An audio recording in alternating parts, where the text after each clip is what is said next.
Bonjour à toutes et à tous. On se retrouve aujourd'hui en forêt de Bretonne, juste à côté de la Martonne, et je voudrais profiter de cette sortie pour vous parler de filtres, et notamment du filtre polarisant. Et j'ai envie de vous expliquer pourquoi le filtre polarisant est le seul filtre dont vous avez absolument besoin. Allez, c'est parti. Donc la première question à laquelle je vais répondre, c'est à quoi sert un filtre polarisant ? Bien, on va utiliser ce type de filtre pour réduire d'une part les phénomènes de brillance, par exemple sur les feuilles et sur l'eau, donc on va atténuer les réflexions, mais attention uniquement les reflets non métalliques. Ça, c'est la première utilisation que l'on peut faire d'un filtre polarisant. Et le deuxième effet que l'on va avoir avec un filtre polarisant, c'est on va avoir un phénomène de renforcement, d'accentuation des couleurs.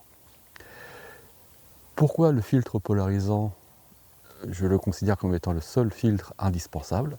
Eh bien parce que l'effet produit par le filtre polarisant ne peut pas être reproduit en post-production. Contrairement à d'autres filtres, par exemple le filtre ND pour faire de la pose longue, on peut arriver à reproduire un phénomène, une impression de pose longue en post-production. Les filtres dégradés neutres peuvent aussi être reproduits en post-production, mais pas le filtre polarisant. Il existe bien sûr de nombreux modèles de filtres polarisants sur le marché. Vous n'aurez aucun mal à trouver celui qui vous correspond. Notez cependant qu'il existe plusieurs systèmes de fixation sur l'objectif en ce qui concerne les filtres. Vous pouvez opter pour un système de filtre vissant.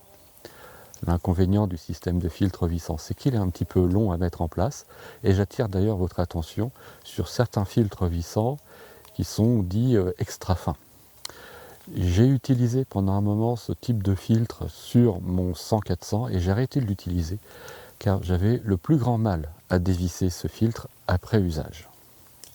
Justement du fait de sa très grande finesse et que la bague était extrêmement fine et n'offrait pas une prise en main suffisamment confortable pour le dévisser sans souci. Depuis quelque temps, j'ai opté pour des filtres magnétiques ou des filtres carrés. L'avantage des filtres magnétiques, c'est qu'ils sont rapides à mettre en place et à changer. L'inconvénient que l'on peut rencontrer sur ce genre de filtre rond, c'est que dans certaines situations, ils peuvent provoquer un effet de vignettage qui peut parfois se corriger en post-production. Il existe aussi des systèmes de porte-filtres carrés qui auront pour avantage d'éliminer totalement les phénomènes de vignettage, mais qui seront aussi un petit peu plus longs à mettre en place puisqu'il faudra visser sur l'objectif un adaptateur, puis ensuite venir installer un support porte-filtre, par exemple, de ce type-là. Vu que le diamètre est beaucoup plus grand que celui de l'objectif, vous n'aurez donc aucun problème de vignettage. En revanche, c'est un petit peu plus long à mettre en place. Je me suis arrêté sur une première prise de vue et je vais vous montrer l'effet du polarisant sur cette scène. Donc, hop, je vais me mettre en mode vidéo. Donc, j'ai cadré cette vue de la mare où j'ai l'eau qui arrive ici en premier plan avec une petite branche qui peut attirer, guider le regard à l'intérieur de la scène. On a cette silhouette de chêne sur le côté droit, puis après on a toute la vue sur la mare avec les herbes ici sur le bord et d'autres arbres au fond.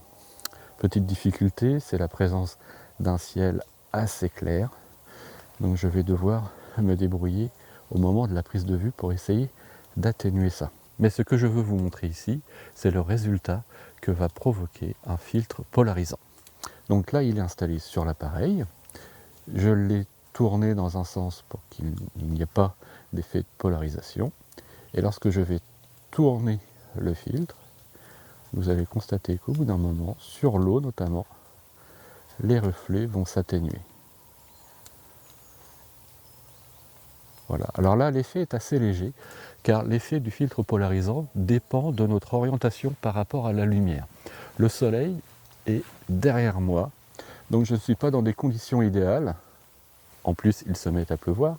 Je ne suis pas dans des conditions idéales pour l'utilisation du filtre polarisant, puisque idéalement, pour avoir le meilleur effet, je devrais avoir la lumière à 90 degrés par rapport à ma position.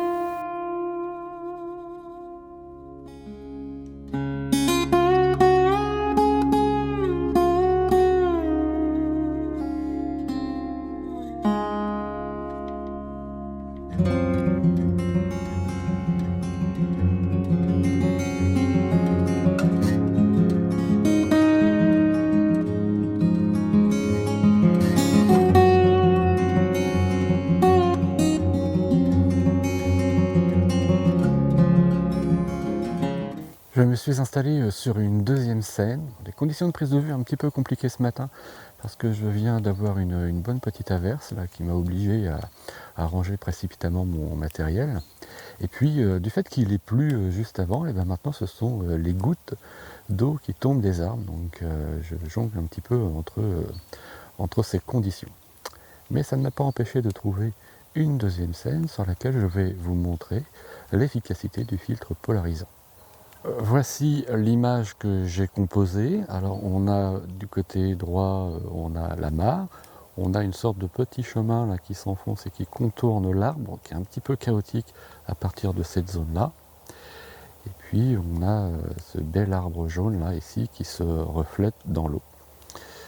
Alors ici, je suis mieux orienté par rapport à la lumière pour bénéficier de l'effet du filtre polarisant.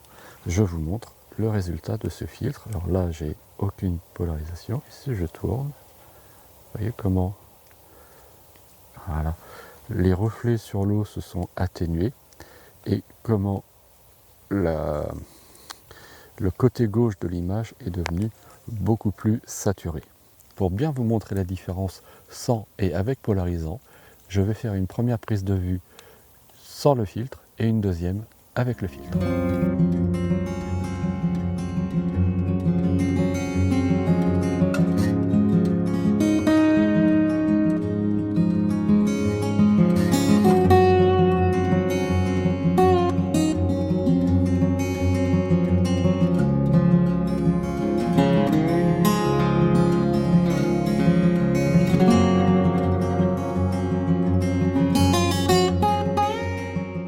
Une des conditions dans lesquelles le filtre polarisant va être particulièrement efficace, c'est lorsque l'on va photographier de l'eau.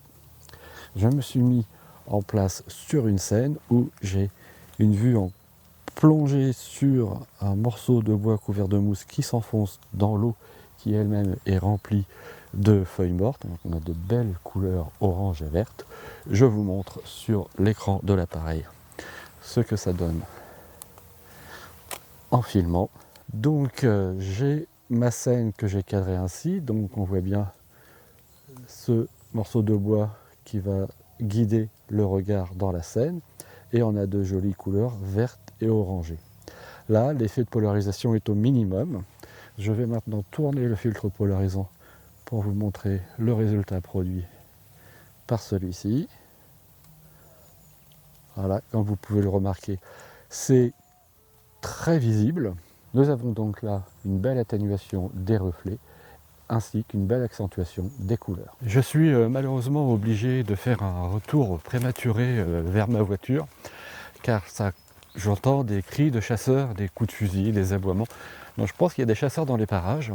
Et ce que je trouve fort regrettable, c'est que nous sommes ici donc dans une forêt domaniale et que l'ONF met à disposition des calendriers pour indiquer les jours et les lieux des chasses. Ce calendrier, je l'ai téléchargé cette semaine. Malheureusement, il ne contient pas de légende sur certains termes. J'ai donc envoyé un petit mail à l'ONF pour demander quelques explications sur ce qui signifiait ces lettres S et V qui apparaissaient mystérieusement en ce jour du samedi 19 novembre. Eh bien, je n'ai pas eu de réponse. Et de ce fait, je me suis retrouvé pas très loin de chasseurs. J'ai rejoint l'endroit où je suis stationné, au bord d'une route forestière, donc je pense être relativement en sécurité, mais je ne vais pas pour autant traîner. Mais je ne voulais pas terminer cette vidéo sans vous donner deux derniers petits conseils quant à l'utilisation de filtres polarisants. Il faut noter que lorsque vous utilisez un filtre polarisant, vous diminuez la quantité de lumière qui arrive sur votre capteur. Vous multipliez par 2 le temps de pause.